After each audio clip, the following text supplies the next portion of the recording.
Hey guys, what's up? Fur Daddy here. Today I'm coming at you with a guide on how to get these new Moogle Tomestones, the Moogle Tomestones of Scripture from the new event, the fastest way possible. Unfortunately, there's no incredible cheese this time, like the Winding Coils of Bahamut, like the last Tomestone event. They've done good at making sure there's no super duper fast way, but I thought if you have decision paralysis and you're wondering what to run, I went ahead and tested the most viable methods, and I'll be going over all of them here.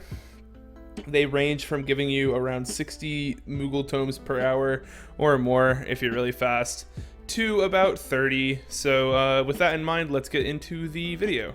I also want to apologize for any kind of scuffed production stuff with this video. I'm in the process of getting a new setup for my videos and my streams, so if anything's sort of weird, that's why. So please bear with me, and my video next week will hopefully be really good. So first, for anybody who's unaware of what exactly the Moogle Tomestones are, they're basically like seasonal events that they do a few times a year that give you access to usually like one exclusive item and then a whole bunch of items that can be kind of a pain to get. So for example, with this month's or this season's one, they have the mameshiba earring, which is pretty cute, and you're able to get that just from getting 100 tomes. But then we also have like the euphonious cami, we have one of the PvP hairs, just stuff like that. We have the Tamino headband that you can get from Fates, and then we have a bunch of the old mount horns from the old beast tribes. So these are all worth it. If you don't feel like doing those beast tribes, you can definitely do that for those. And you can see where all these items are at the itinerant Moogle at any major city. The closest one is probably in Limsa. You just go to Limsa and there's the itinerant Moogle there, and that's where you exchange them. So as for how to get these, you get these by doing a variety of different content. I've went ahead and tested out a bunch of these this morning, as well as looked back at previous events, and I'll provide some resources for that as well, just to basically give you guys the best options that I think are the most accessible, as well as some other fringe options that give you really fast ones that maybe aren't as accessible. So with that in mind, let's start to get into some of these methods. So the first method that I want to go over is the PvP. So both of the active PvP modes give you 3 tomes for losing and 5 for winning. And the reason why I suggest PvP, although it might not be the fastest tomes per hour, racking it at around 20-25 tomes per hour, you get all the PvP rewards from it, and those might be getting removed in the near future. So this seems like a good opportunity to do that. Everybody's going to be queuing up for the PvP right now, so it's a good opportunity to get in there, get your PvP achievements, get your mounts and stuff like that. As for queuing up, you can just queue up using the frontline challenge mode in your daily challenges in the duty finder. You don't have to actually go and specifically select it. You'll still get the tomes just by going in through there, because the only PvP maps that are available right now are ones that give you tomes. So you will get the hidden or the Onsul Hakair today, and then tomorrow the Fields of Glory and Seal, and it cycles through them. So you'll be able to do those, and I highly suggest doing that. When I tested it this morning, it was only about a minute to get into the queue. I had an abnormally long game, but if you do frontline, it should only take 5 or 10 minutes, and then you'll be able to get out of there, and it'll be really quick. So that's like the main one that I would recommend if you guys are looking to farm. I think that's the best one to do, but I'm going to go over a few other methods here as well. So it's difficult to ignore these two. These will be the 10-point and the 7-point rewards that you get for doing Praetorium and Castrum. Obviously, the Praetorium seems like it might be worth it because it gives you 10 points, but keep in mind that the Praetorium does take like an hour and a half to do. So it's like, I suggest you do your main scenario roulette every day, and whether you get Castrum or Praetorium, you can take those tomes during the event, and that's going to be enough to get you most of the rewards. Like, if you just want to play every day and casually get the rewards, you can just play every day and do your main scenario roulette, and that'll be good. So if you don't feel like grinding out any of these rewards in particular, you're basically just good to queue up for the main scenario roulette every day and do your one.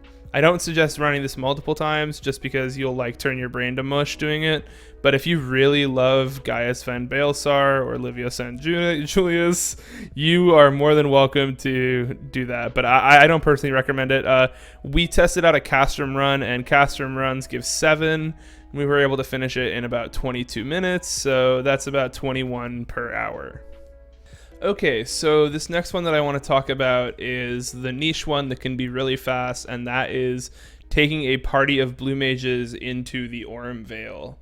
So the main theory behind this method is getting one blue mage with basically like a tank and healer setup and a few with a DPS setup, and going through and just using like missile and ram's voice and those sorts of abilities all the way through the Aurum Vale.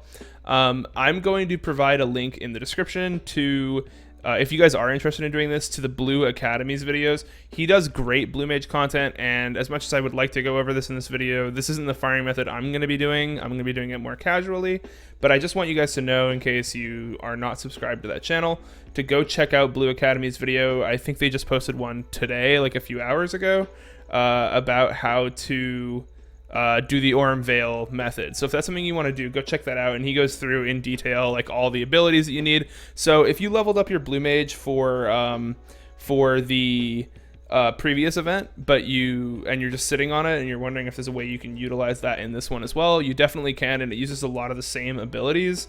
So you'll be able to get about 60 or 70 tomes per hour with this one. It's still not as fast, but if you do want to like farm these out, you can. Again, if you do get a good amount of tomestones from farming, you can spend them on the MGP tokens. So if this is something you want to do and you really like having blue mage content, it's a really good way to get MGP and stuff like that. So I do recommend it. If you're a more casual player, I think it's reasonable to just do your main scenario roulette every day. The event's going to be around for quite a while, so you can definitely just do that. Otherwise, those are the methods that I think are worth your time. So to go over them again: PvP, main scenario roulette, and then finally the blue mage stuff.